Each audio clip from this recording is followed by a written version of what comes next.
First on reporter Kollam SAI ഹോസ്റ്റലിലെ 2 വിദ്യാർത്ഥിനികളുടെ മരണത്തിൽ ദുരൂഹത ആരോപിക്കുകയാണ് കുടുംബം. മകൾക്ക് നീതി വേണമെന്നും ആത്മഹത്യ മകൾ ചെയ്യില്ല എന്നും രക്ഷിതാക്കൾ പറയുന്നു. മരിക്കുന്നതിന് തലേ ദിവസം പെൺകുട്ടികളിൽ ഒരാൾ വീട്ടിലേക്ക് വിളിച്ചു. ഹോസ്റ്റലിൽ തുടരാൻ കഴിയാത്ത സാഹചര്യമെന്നും ജയിലിന് സമാനമാണെന്നുമാണ് മകൾ പറഞ്ഞത് എന്ന് രക്ഷിതാക്കൾ പറയുന്നു. അമ്മ ഇടയ്ക്കിടയ്ക്ക് പറയും, എനിക്ക് മതിയായിണ് അമ്മ, അവിടെ ഒരു ജയിൽ പോലെയാണ്, എനിക്ക് മതി, എന്തൊക്കെയോ എന്താന്ന് കുട്ടി പറഞ്ഞിട്ടില്ല, പക്ഷേ മടുത്തെന്ന് പറഞ്ഞു എന്നോട്. പക്ഷെ അപ്പോഴും ഞാൻ പറഞ്ഞു അമ്മ ഞാൻ നിൽക്കട്ടെ അമ്മ എന്ന് പറഞ്ഞു. പിന്നെ ഡിഗ്രി 4 കൊല്ലം ഓൾക്ക് മെഡൽ വന്നുകൊണ്ട് കിട്ടുമെന്ന് പറഞ്ഞു. മെഡൽ കുട്ടി ഒരിക്കലും ചെയ്യൂലട്ടോ, അതിന് ഞങ്ങൾക്കൊരു നീതി നേടിത്തറിഞ്ഞ. മിഥില ബാലൻ വിവരങ്ങളുമായി. മിഥില, ഈ മരണത്തിൽ ദുരൂഹത ആരോപിക്കുന്നുണ്ട് കുടുംബം. ഈ ഹോസ്റ്റലിലെ രീതികൾ എങ്ങനെയായിരുന്നു എന്നാണ് കുടുംബം പറയുന്നത്.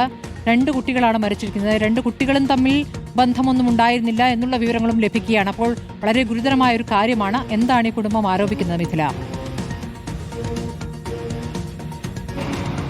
സ്മൃതി, സാന്ദ്രയുടെ മരണത്തിൽ ദുരൂഹതയുണ്ട് എന്ന നിലപാടിൽ ഈ കുടുംബം ഉറച്ചു നിൽക്കുന്നു. കുടുംബം മാത്രമല്ല, നമ്മൾ അവിടെ എത്തിയപ്പോൾ അവിടെ കണ്ട നാട്ടുകാരും ബന്ധുക്കളും എല്ലാം പറയുന്നു സാന്ദ്ര ഒരിക്കലും ആത്മഹത്യ ചെയ്യില്ല. അതിനവർ പറയുന്ന ഒരു കാര്യം എന്നത് ആ കുടുംബത്തെ സംബന്ധിച്ചിടത്തോളം അവരുടെ വലിയ പ്രതീക്ഷയാണ് സാന്ദ്ര. ആ വീട് ജപ്തി ഭീഷണിയിലാണ് നിൽക്കുന്നത്. ഫോണിൽ സംസാരിക്കുന്ന സമയത്തെല്ലാം ഈ കുടുംബം പുലർത്തേണ്ട അല്ലെങ്കിൽ ഈ കടങ്ങളെല്ലാം വീട്ടേണ്ട കാര്യങ്ങൾ തന്നെയായിരുന്നു സാന്ദ്ര മാതാപിതാക്കളുമായി സംസാരിച്ചിട്ടുണ്ടായിരുന്നത്. അങ്ങനെയൊക്കെയുള്ള ഒരു സാഹചര്യമുള്ളപ്പോൾ സാന്ദ്ര ഒരിക്കലും ഇത്തരത്തിൽ ആത്മഹത്യ ചെയ്യില്ല എന്ന് കുടുംബം ഉറപ്പിച്ചു പറയുന്നുണ്ട്. ദുരൂഹതയുണ്ട്, ഇതിൽ സമഗ്രമായ ഒരു അന്വേഷണം വേണം. ഒരു തരത്തിൽ പോലും അവിടെ തുടരാൻ പറ്റാത്ത ഒരു സാഹചര്യമാണ് നിലവിലുള്ളതെന്നാണ് സാന്ദ്ര ഏറ്റവും ഒടുവിൽ അമ്മയോട് പറഞ്ഞിട്ടുണ്ടായിരുന്നത്. ജയിൽ സമാനമായ അന്തരീക്ഷമാണ്. അവർ മറ്റൊരു കാര്യം കൂടി പറയുന്നുണ്ട്. നേരത്തെ ഇവിടെ ഒരു വാർഡൻ ഉണ്ടായിരുന്നു. ആ വാർഡനുമായി സാന്ദ്രയ്ക്ക് അടുത്ത ബന്ധമുണ്ടായിരുന്നു. സാന്ദ്രയുമായി നല്ല റിലേഷനിലായിരുന്നു ഇവരുണ്ടായിരുന്നത്. സാന്ദ്രയുമായി മാത്രമല്ല, സാന്ദ്രയുമായി ബന്ധപ്പെട്ട കാര്യങ്ങൾ അറിയാൻ വേണ്ടി മാതാപിതാക്കൾ വിളിച്ചിരുന്നതും ഈ വാർഡനെയായിരുന്നു. പക്ഷേ 1 മാസം മുൻപ് ഈ വാർഡൻ ഇവിടെ നിന്നും പോയി. ഈ വാർഡൻ പോയത് എന്തുകൊണ്ടാണെന്നൊന്നും ഇവർക്ക് അറിയില്ല. പെട്ടെന്ന് അവിടെ നിന്നും പോവുകയായിരുന്നു. എന്നാൽ ഈ വാർഡനുമായി ഈ സാന്ദ്രയുടെ മാതാപിതാക്കൾക്ക് നിരന്തരം ബന്ധമുണ്ട് എന്നുള്ളത് അവിടെയുള്ള ഇൻചാർജിന് അറിയാമായിരുന്നു.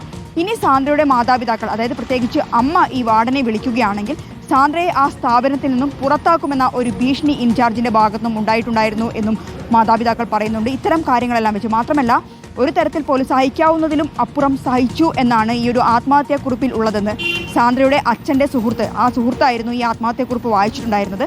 അയാൾ പറയുന്നുണ്ട് സഹിക്കാവുന്നതിലും അപ്പുറം സഹിച്ചു എന്നാണ് ഈ ആത്മഹത്യാക്കുറിപ്പിലുള്ളത്. മറ്റൊന്ന്, ഈ 2 ആത്മഹത്യാക്കുറിപ്പും, അതായത് 2 കുട്ടികളായിരുന്നു ആത്മഹത്യ ചെയ്തിട്ടുണ്ടായിരുന്നത്. ഈ 2 ആത്മഹത്യാക്കുറിപ്പും ഒരേ കൈപ്പടിയിൽ തന്നെ, അതായത് ഒരേ കൈയക്ഷരത്തിൽ തന്നെ എഴുതിയതാണുള്ളത്. എന്തുതന്നെയായാലും വലിയ രീതിയിലുള്ള ഒരു മാനസിക സംഘർഷം ആ കുട്ടി അവിടെ അനുഭവിച്ചു എന്ന് ഈ മാതാപിതാക്കൾ പരാതിയിൽ പറയുന്നുണ്ട്. സമഗ്രമായ ഒരു അന്വേഷണമാണ്.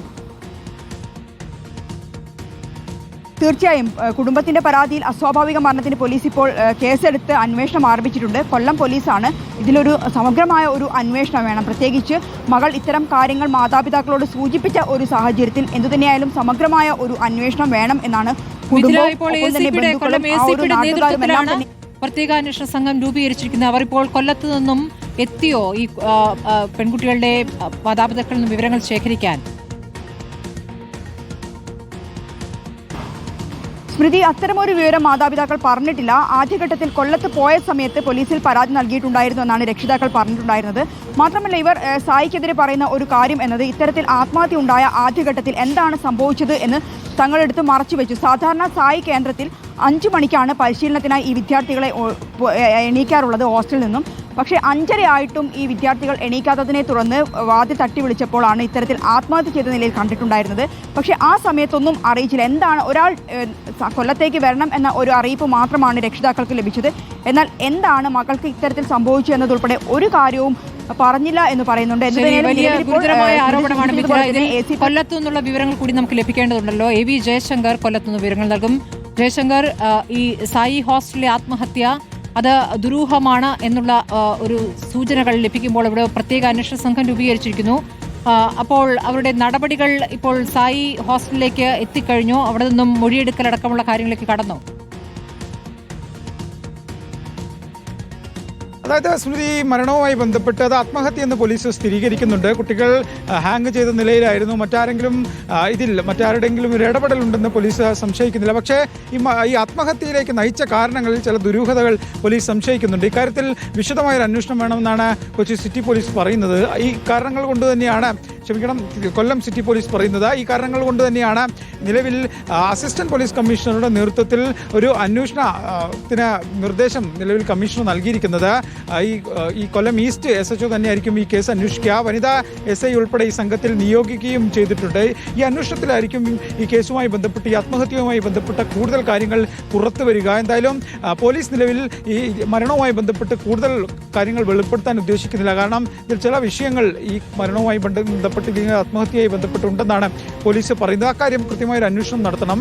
ഇന്നോ ഇല്ലെങ്കിൽ നാളെയോ ആയി തന്നെ ഈ ഹോസ്റ്റലിലെ വിദ്യാർത്ഥികളുടെയും ഒപ്പം തന്നെ ഈ ഹോസ്റ്റൽ അധികൃതരുടെയും മൊഴി രേഖപ്പെടുത്തും. കഴിഞ്ഞ ദിവസങ്ങളിലൊക്കെ അവിടെ എത്തുകയും ഈ കൗൺസിലേഴ്സിന്റെ സഹായത്തോടുകൂടി ചില വിദ്യാർത്ഥിനികളുടെ മൊഴി ഉൾപ്പെടെ പോലീസ് രേഖപ്പെടുത്തിയിരുന്നു. പക്ഷേ ഇത് പോരാ, വിശദമായൊരു മൊഴിയെടുപ്പ് വേണമെന്നാണ് പോലീസ് പറയുന്നത്. കാരണം അവിടെ എന്തൊക്കെയോ ചില കാര്യങ്ങൾ അവിടെ നടന്നിട്ടുണ്ട്. കഴിഞ്ഞ മാസങ്ങളിൽ, കഴിഞ്ഞ ആഴ്ചകളിൽ എന്തൊക്കെയോ ചില കാര്യങ്ങളൊക്കെ നടന്നിട്ടുണ്ട്. അക്കാര്യങ്ങളിലൊക്കെ തന്നെ വ്യക്തത വേണം. നമ്മളിപ്പോൾ ആ കാര്യങ്ങൾ തുറന്നു പറയാത്തത് പോലീസ് ഔദ്യോഗികമായി ആ കാര്യത്തിൽ ഒരു പ്രതികരണം നടത്താത്തതാണ്. കാരണം അത് അങ്ങനെ പങ്കുവെക്കേണ്ട എന്ന് പോലീസിന്റെ ഒരു നിർദ്ദേശമുള്ളത് കൊണ്ട് മാത്രമാണ്. അങ്ങനെ ചില സംഭവങ്ങൾ ഹോസ്റ്റൽ കേന്ദ്രീകരിച്ച് നടന്നിട്ടുണ്ട്. അക്കാര്യത്തിൽ കൃത്യമായി വിദ്യാർത്ഥിനികളുടെ മൊഴി രേഖപ്പെടുത്തണം. എന്താണ് നടന്നതെന്ന ആക്ച്വൽ പിക്ചർ വേണം. ഒപ്പം തന്നെ ഈ വിദ്യാർത്ഥിനികളുടെ മരണവുമായി ബന്ധപ്പെട്ട പോസ്റ്റ്മോർട്ടം റിപ്പോർട്ട് ഉൾപ്പെടെ ലഭിക്കട്ടെ. അതിനുശേഷം ഇക്കാര്യത്തിൽ കൂടുതൽ വ്യക്തത വരുമെന്നാണ് പോലീസ് പറയുന്നത്. കുടുംബം ചില ആരോപണങ്ങൾ മിഥില സൂചിപ്പിച്ചതുപോലെ ഉന്നയിക്കുന്നുണ്ട്. ഒപ്പം തന്നെ പോലീസിന് ചില സംശയങ്ങളുണ്ട്. പക്ഷേ അതിലൊന്നും ഒരു വ്യക്തത വന്നിട്ടില്ല. എന്തായാലും പോസ്റ്റ്മോർട്ടം റിപ്പോർട്ട് ലഭിച്ച ശേഷം പോലീസിന്റെ അന്വേഷണം, മൊഴിയെടുപ്പ് ഉൾപ്പെടെ എടുത്ത് മുന്നോട്ട് പോയ ശേഷമായിരിക്കും ഇക്കാര്യത്തിൽ കുറച്ചുകൂടി ഒരു വ്യക്തത വരിക. ശരി, ആത്മഹത്യ ചെയ്ത പെൺകുട്ടിയുടെ കുടുംബം കോഴിക്കോടാണുള്ളത്. കോഴിക്കോട് നിന്ന് മിഥില പാലനും, കൊല്ലത്ത് നിന്നും AV ജയശങ്കറുമാണ് വിവരങ്ങൾ നൽകിയത്.